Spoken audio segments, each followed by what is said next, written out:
শুভ সকাল বন্ধুরা। তো দেখো আজকে সকাল সকাল চলে যাচ্ছি আমি কচুর লতি তুলতে।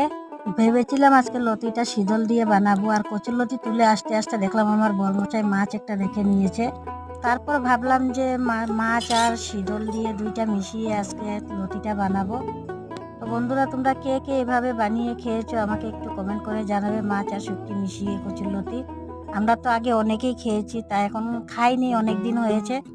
আমি ভাবলাম যেহেতু রান্নাটা করব তাহলে তোমাদের সাথে শেয়ার করে নিই। তো দেখো বন্ধুরা, তোমাদের সাথে গল্প করতে করতে আমার লতিটা কষানো হয়ে গিয়েছে।